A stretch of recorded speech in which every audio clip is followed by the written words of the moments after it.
محمد بن یوسف نے بیان کیا، کہا ہم سے احمد بن یزید بن ابراہیم ابو الحسن حرانی نے، کہا ہم سے زہیر بن معاویہ نے، کہا ہم سے ابو اسحاق نے بیان کیا، اور انہوں نے برا بن عازب رضی اللہ عنہ سے سنا۔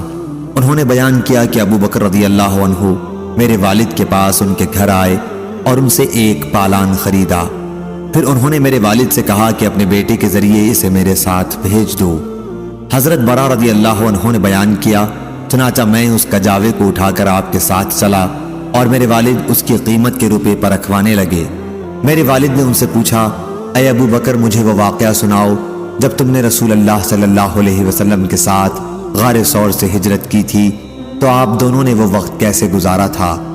اس پر انہوں نے بیان کیا کہ جی ہاں، رات بھر تو ہم چلتے رہے اور دوسرے دن صبح کو بھی، لیکن جب دوپہر کا وقت ہوا اور راستہ بالکل سنسان پڑ گیا کہ کوئی بھی آدمی گزرتا ہوا دکھائی نہیں دیتا تھا تو ہمیں ایک لمبی چٹان دکھائی دی، اس کے سائے میں دھوپ نہیں تھی۔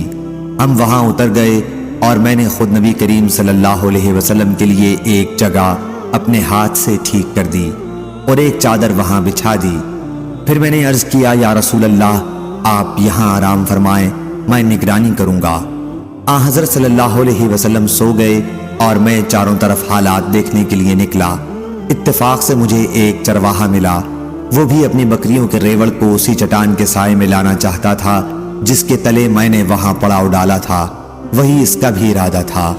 میں نے اس سے پوچھا کہ تو کس قبیلے سے ہے؟ اس نے بتایا کہ مدینہ، یا راوی نے کہا کہ مکے کے فلاں شخص سے۔ میں نے اس سے پوچھا کہ کیا تیری بکریوں سے دودھ مل سکتا ہے؟ اس نے کہا کہ ہاں۔ میں نے پوچھا کیا ہمارے لیے تو دودھ نکال سکتا ہے؟ اس نے کہا کہ ہاں۔ چنانچہ وہ ایک بکری پکڑ کے لایا۔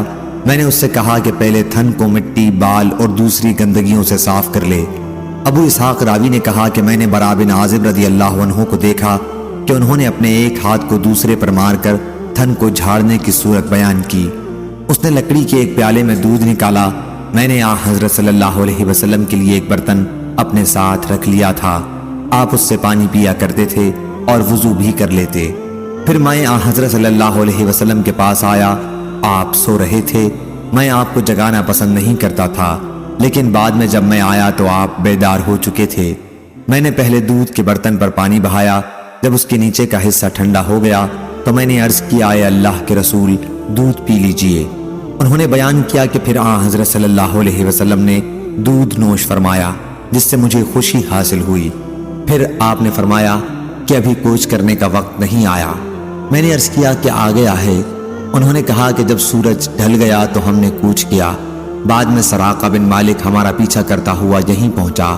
میں نے کہا حضور اب تو یہ ہمارے قریب ہی پہنچ گیا ہے۔ آپ نے فرمایا غم نہ کرو، اللہ ہمارے ساتھ ہے۔ آپ نے پھر اس کے لیے بد دعا کی اور اس کا گھوڑا اسے لیے ہوئے پیٹ تک زمین میں دھس گیا۔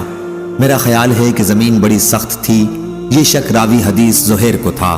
سراقہ نے کہا میں سمجھتا ہوں کہ آپ لوگوں نے میرے لیے بد دعا کی ہے، اگر اب آپ لوگ میرے لیے اس مصیبت سے نجات کی دعا کر دیں تو اللہ کی قسم میں آپ لوگوں کی تلاش میں آنے والے تمام لوگوں کو واپس لوٹا دوں گا۔ چنانچہ حضرت صلی اللہ علیہ وسلم نے پھر دعا کی تو وہ نجات پا گیا۔ پھر تو جو بھی اسے راستے میں ملتا اس سے وہ کہتا تھا کہ میں بہت تلاش کر چکا ہوں، قطعی طور پر وہ ادھر نہیں ہے۔ اس طرح جو بھی ملتا اسے وہ واپس اپنے ساتھ لے جاتا۔